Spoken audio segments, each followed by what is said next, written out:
So, welcome to episode 2. Kind of that first one was more of just to kind of explain what the heck was going on. I was making a campaign diary, and that was a bit of my backstory. So let me get down to kind of the first adventure. So when I had my first adventure, when I had our first session, prior to that, we first had to get a group of friends together. And to do that, basically what I did is I went into my band room. I said, okay, who wants to play D&D? Who plays D&D? A couple hands shot up. I talked, most of them were friends of mine. I mean, everyone was kind of a friend of mine, but most of them were kids I actually knew. I had 2 kids who actually had played D&D before, both of them which had done 5e. When we started, 5e had been out for just about a year, so we're like, hey, let's go ahead and start with that. They explained that it was a great way for new players to get into because it's fairly streamlined, which was great because I had never played before. Most of the kids in the group had never played before.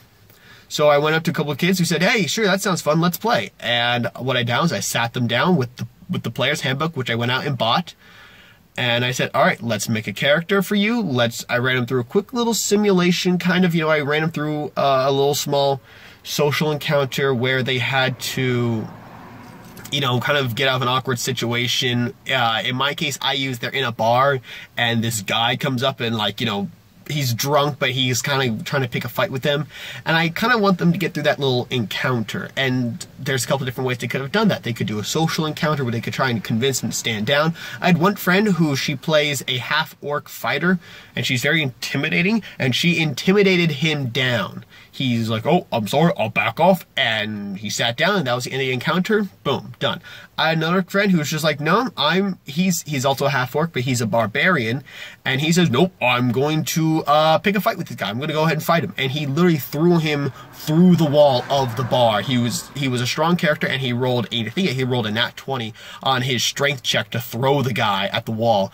And so the guy came crashing through the wall and passed out from the experience. End of encounter.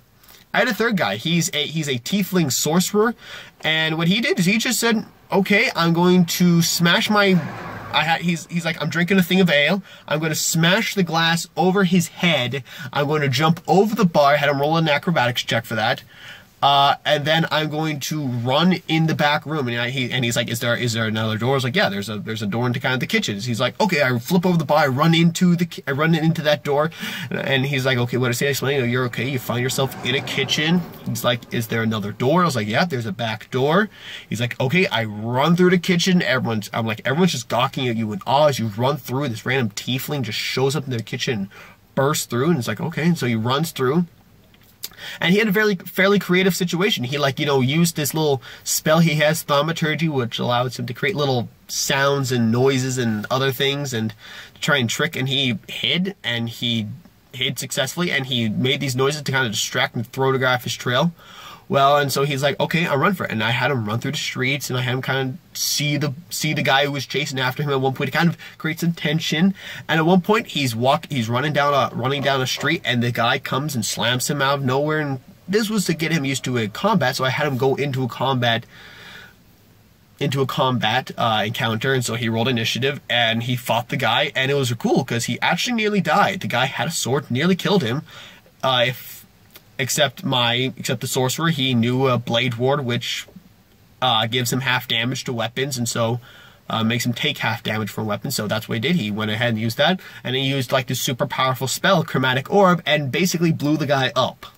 And that was it. Then that was the end of the encounter. And so I saw a number of ways of solving the problem. But it was cool as it also gave me a feel for the characters. I saw that my barbarian was very, let's just fight things, let's kill it.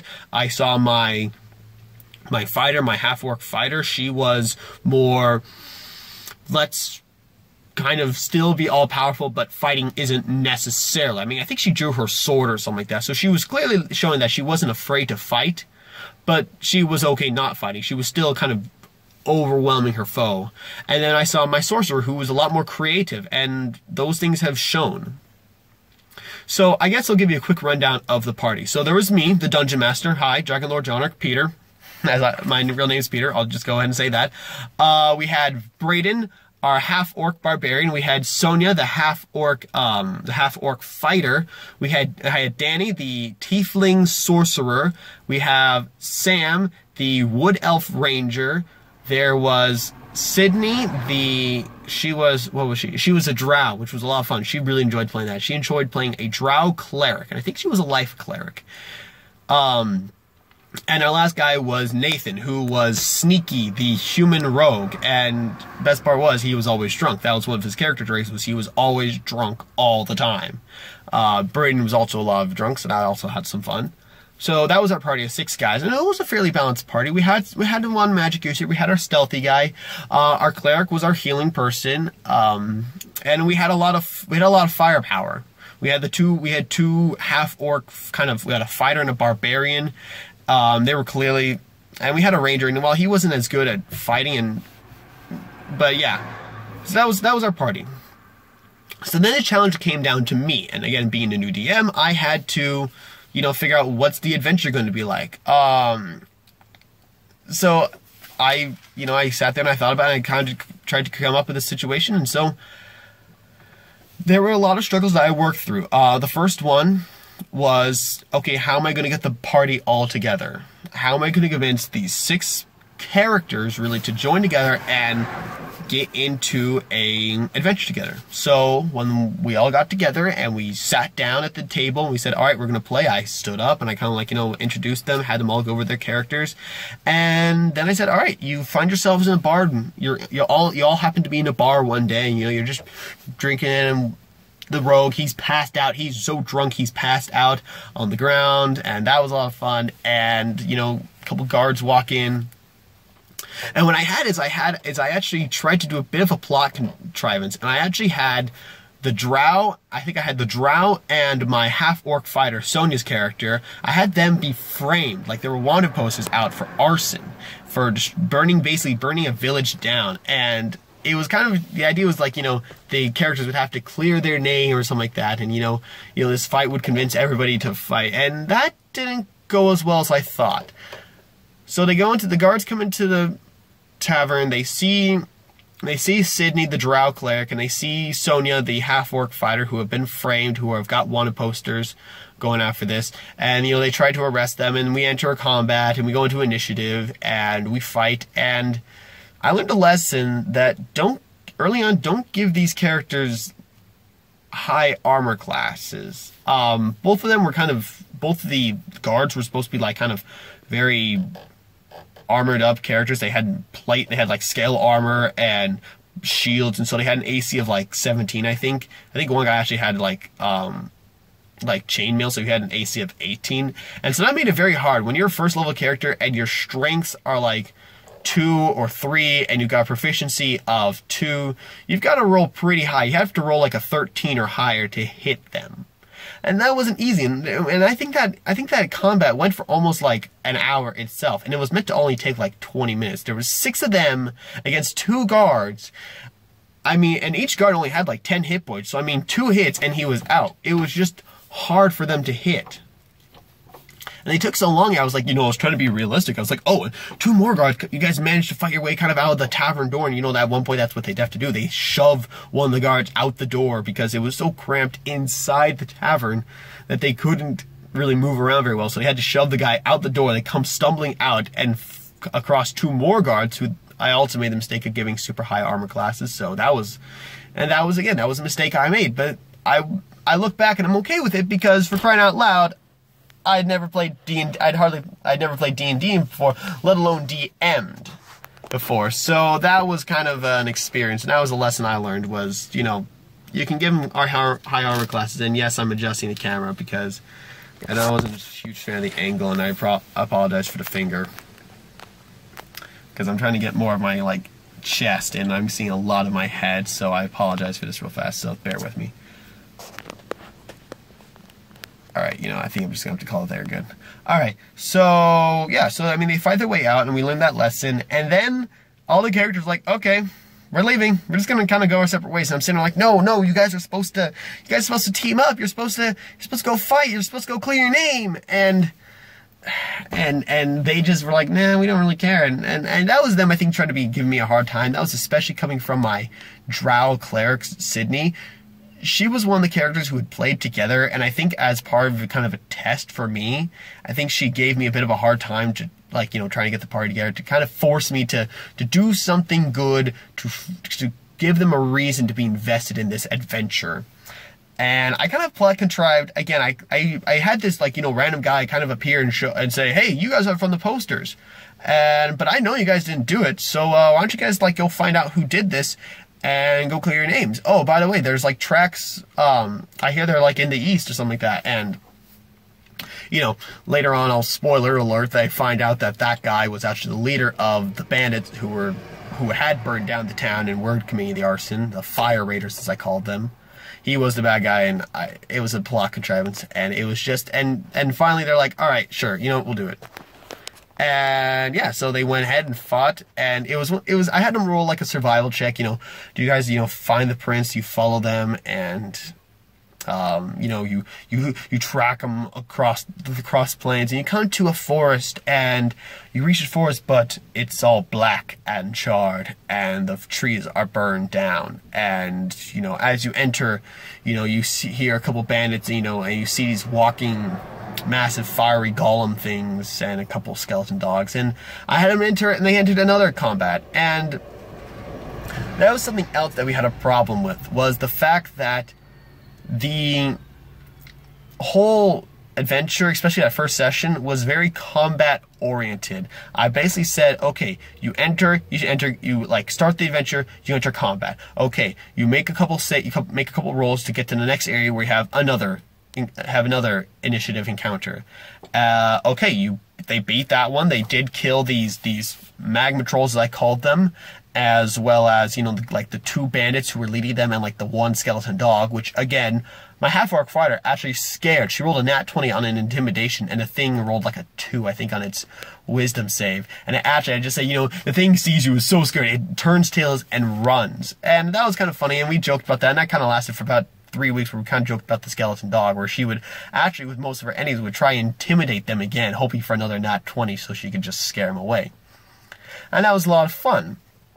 But again, it was kind of annoying when we had all these combats, and we really didn't give a chance for people like Sam or Sydney to really shine, because Sydney was incredibly smart, but she was also the cleric, which meant her primary combat duty was healing, and she did a lot of that. We actually had two characters both go down, and she actually had to heal them, and that was just it. She spent most of the battle healing, and she never really got a chance to shine in combat. But outside of combat, there really wasn't much else for her. There wasn't much else outside of combat, so there wasn't much else for her to do. And Sam was kind of quiet and awkward, and just, you know, as a ranger, you don't do a lot of damage. You're great for a lot of other things, but you don't do a lot of damage, especially at first. And so he wasn't doing much, and that I know was a problem for him. He wanted to do something, he didn't feel like he was doing much, which, again, I learned from my mistakes and I got better. But the funny thing was, here it being the first session, and with having 5 new players, myself included, we were looking up a lot of rules, and I mean, and especially since Nathan, the human rogue, who was the other person who had played D&D before, he actually hadn't played 5th edition before, so he too was learning. And I think, and I was actually, I think actually he had to come like 30 minutes late, so that's why he was passed out on the floor in the bar, was because he was 30 minutes late. So with that, we were looking up a lot of rules, and actually those 2 encounters alone took like 3.5 hours. I mean, just 2 combat encounters alone took 3.5 hours, and we had to actually split for some stuff because we're all in band together, and we actually had something that evening where we had to all go to. And I think it was a football game. I think we're all in marching band together, except for one guy. He was not in marching band at the time. He is now, actually. He actually is this season. He joined. But yeah, we all had to go to marching band games. So we're all like, well, crap, we're done. We're not done with the adventure, but we're done with time. And so we all had to leave, and that was kind of awkward. And so that kind of was like, all right, now what? So what we actually did was, about a week later, we gathered actually at Nathan's house, and we played again.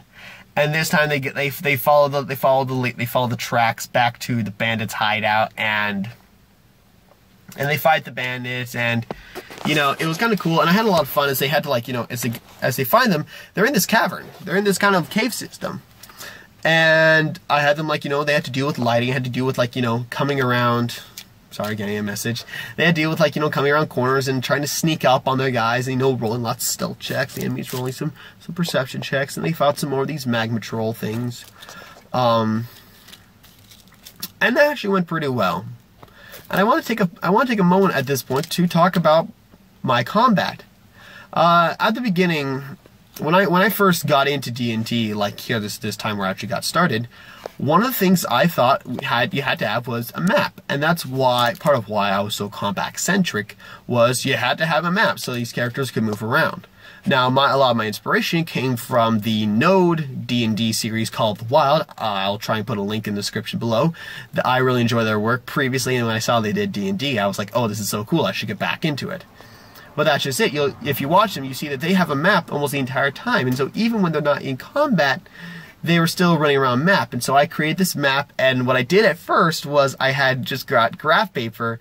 I took like, you know, if you do, each square is like a 1/4 inch by a 1/4 inch. So I just took 4 squares.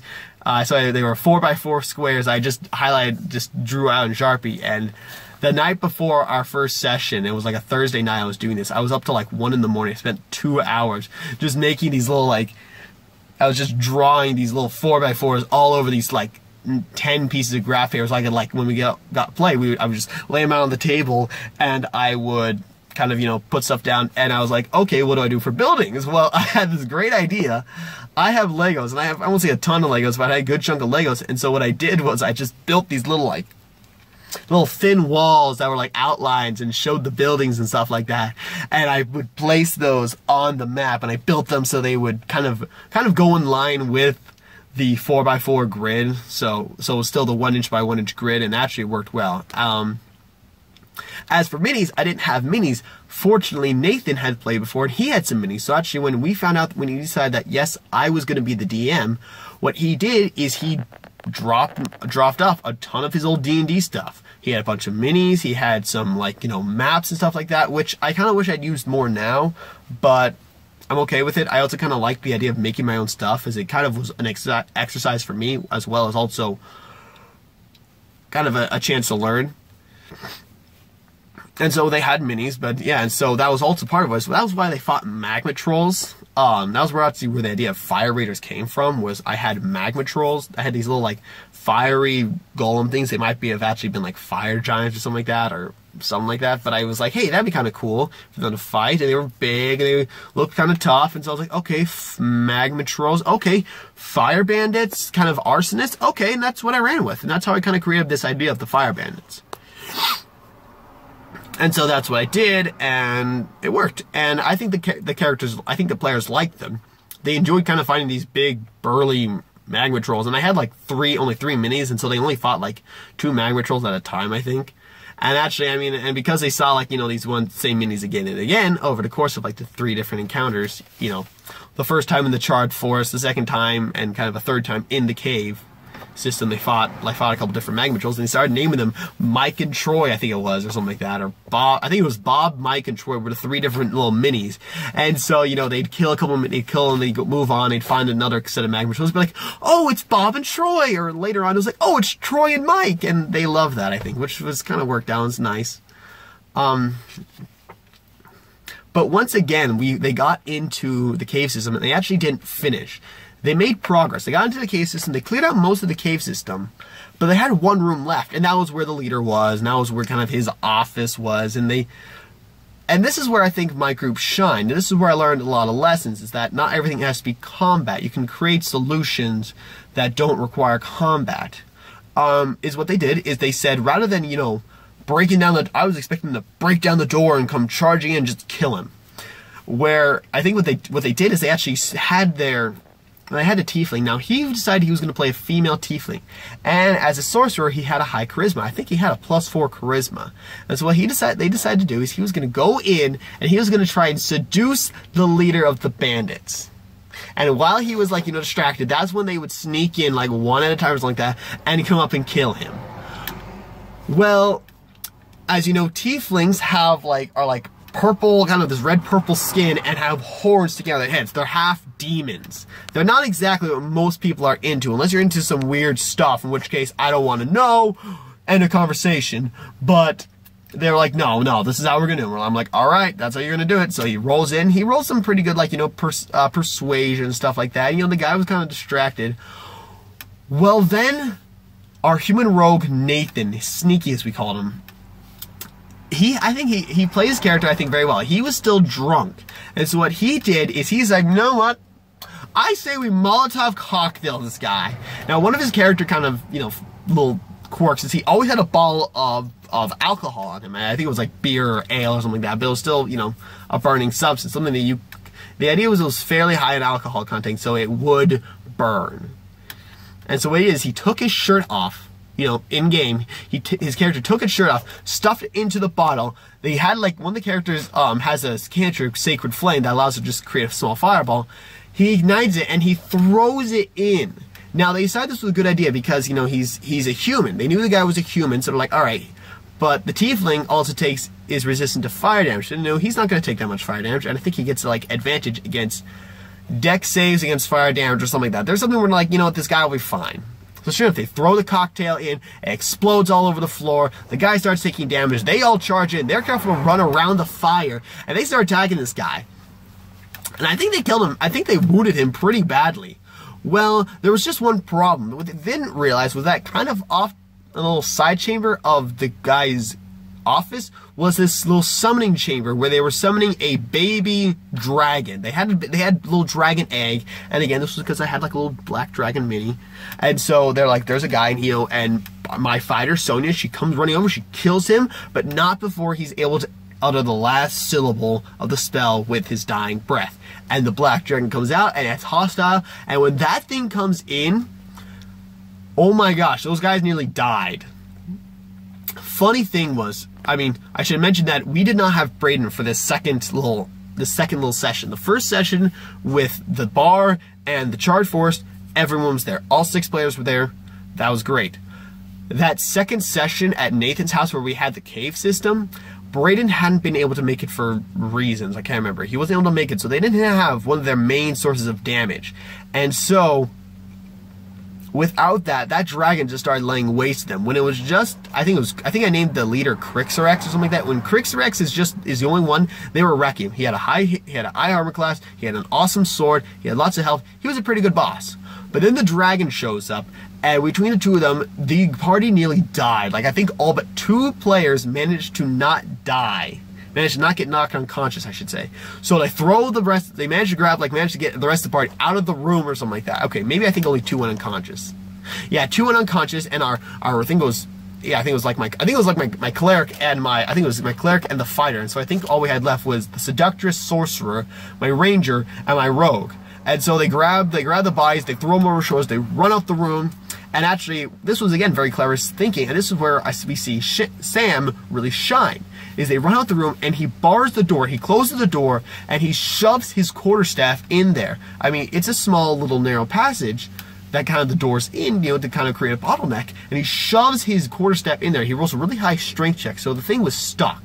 And it barred the door and allowed them to actually get out of the cave system before the dragon and the leader broke out, which was cool, and that was creative, and I thought it was great. And so we were like, okay, but at that point we again had to break. We ran out of time. That adventure took like 3-4 hours, and we had to break. We're like, all right, it's going to be like 11 at night. And we had a marching band competition the next day, so we're like, all right, we got to go to bed. We got to go home so we can go to sleep. So I actually told everyone, I said, all right, everyone, bring your character sheets tomorrow. We're going to play on the bus. And this is where I learned a lesson. This is where I learned you don't have to have a map to do combat. And that's a very important lesson I think you have to learn. People like, I mean, D&D, the way you play D&D can be done in 2 ways. You can do theater of the mind, or you can do the map. Theater of the mind is where there's no map, no minis, nothing. You all have ideas in your head, and that's how you played it. And I know a lot of experienced DMs, they'll do that. You know, if they have experience, they'll just do theater of the mind, and they're great at keeping track of where everyone is on the map and stuff like that. And, you know, they still have note cards for, you know, keeping track of all the damage, all the hit points of, you know, the enemies and stuff like that, and all their stats, but that's about it. They don't have a map. Whereas with the map, that's where you do a lot more. That's what I had. I had drawn out map. Now, noted with this, by the second session, I'd got myself a giant whiteboard so I could draw out the map rather than having to create, you know, rather than having to use these little graph paper things plus Legos. I was able to just draw stuff out, and I had a couple different markers to represent different things, and it worked great. But so yeah, sure enough, it was early in the morning. We were on our way, I think, to Spokane for a marching band competition. We're all loaded up on the bus, and we all sit close to each other, and we play. Now, Braden was here, but he also brought his girlfriend who wanted to play, and so both of them were there. And I think Nathan wasn't actually able to. He had something where I think he ended up on the other bus or something like that. There was something where he wasn't playing, or maybe he wasn't able to go at all. There was something where he wasn't playing. I can't remember. It's been a year ago now. But so now we had 6 guys again, but we had different guys. We had a slightly different party. And what I kind of the story idea was, you know, they'd run out the cave, they'd run back into the forest surrounding the cave, they'd regrouped, kind of reset, all right, we're back, we're ready for this. They go back into the cave, and sure enough, there's the dragon, there's Crixorix, they're ready to go. And it was basically a pretty simple, you know, we just walk in and we just kill them. And they did a good job. They did a good job just killing. They worked together. Sydney, the cleric, she healed them. Nice part is, Braden's girlfriend, Hazel, was a half-elf bard. And with that came healing abilities, too. So it was great because she was able to, together with Sydney, the two of them were able to keep the team at pretty high health. No one lost that much hit points. No one, I think, even came close to being knocked unconscious. I think, you know, Crixorix would land a blow. You know, you take about, they lose about half their health. And, I mean, and I think they were all second level, I think, at this point. But, and that was okay. They already got, you know, the next round, you know, one of the healers would heal them. Great. And so they made pretty short work of the dragon and the leader. And, you know, and so like, all right, we loot the bodies. We get, you know, the leader had this awesome sword, Cold Cleaver, which is like a +2 to hit, but not +2 to damage. I made that very careful thing. Probably because I didn't know about how things worked, but I wanted it to be easy to hit, but not do tons of damage. However, it was like a +2 long sword with just 2d6 damage. Now, that's a lot, I recognize. Looking back, I realized that's a pretty good. I mean, that's like having a great sword with a +2 to hit. For a second level character, that's pretty good. And I kind of learned my lesson now, and I'm okay with that. At the same time, I'm okay with giving them a pretty good item off the bat. I think people really liked Cold Cleaver. My fighter, Sonia, she took that, and that's kind of become her signature weapon. I mean, she's changed out weapons. She had a short sword. I think she got another long sword at some point.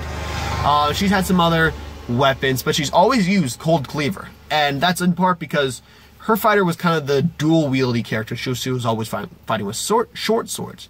However, when they beat this adventure, and, you know, they went, after killing them, they went and cleared the names and stuff like that, and actually, and we'll come back to that, I did say, okay, everyone choose a feat, and they looked through the books, and they all chose one. She said, I wanted to get, like, the dual-wielder feat, which allowed her to dual-wield 2 non-two-handed weapons, so she could, normally the dual-wield, you need, the weapons both must have the light property. This allowed her to use regular weapons that are just one-handed, as if they were light. And so she managed to use Cold Cleaver, which is a regular long sword, plus, you know, I think she still used her regular short sword at the moment, but she's changed that out. For a while, she had a mace.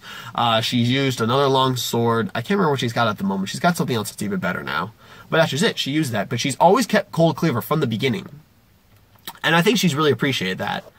But yeah, so coming back out, so then we saw, what was another cool thing is my friend Braden, the Barbarian. Now, this is a lesson I learned where you should let your characters do what they want. You need to make it challenging for them, but you need to let them do what they want. And so Braden, when he had killed the dragon, I think he got the last blow on it with his big great axe. He managed to slay the dragon. And he's like, I want to tear its arm off. And I'm like, why? Why do you want to tear its arm off? He's like, I want to turn the dragon's arm into a gauntlet. It's a baby dragon. It's about our size. You said so. It's not much bigger than us. I could turn the arm into a gauntlet. That was like a full-arm gauntlet. So I would have these dragon claws and I could claw my enemies instead. I'm like, okay, that's pretty cool. That's pretty epic. That's pretty bad, eh? And I was like, okay, roll me a strength check. And that was just it. I was like, in my head, I said, okay, I'm okay with him doing this, but he has to do it well. And so I said like I think I said DC 20. I think I said, basically, I mean, his strength was like, I think he got +5. He got like a +5 on a strength check. I was like, or maybe it was 24. I think I said he's got to roll either a 19 or a 20 to rip off the dragon's arm.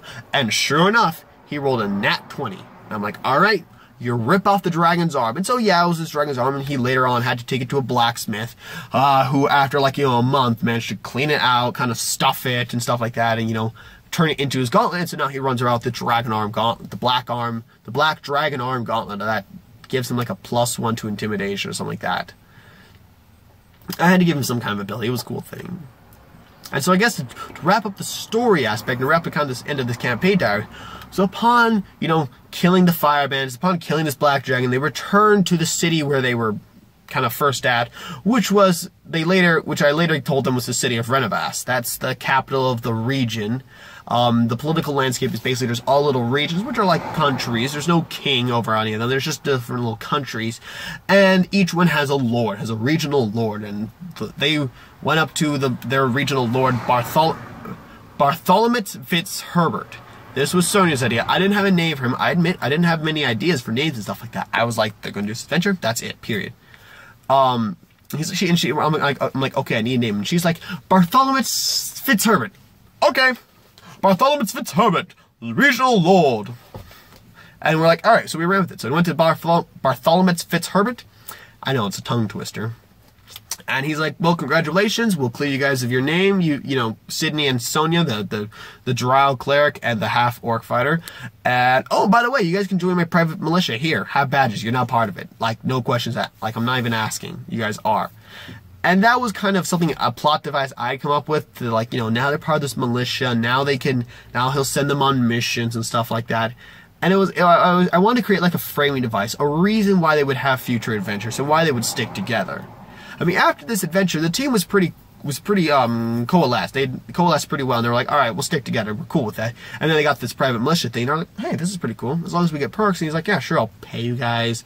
Fitzherbert was like, yeah, I'll pay you guys. I'll let you guys stay in the castle. Hey, and the guys were like, all right, sure, we'll do this.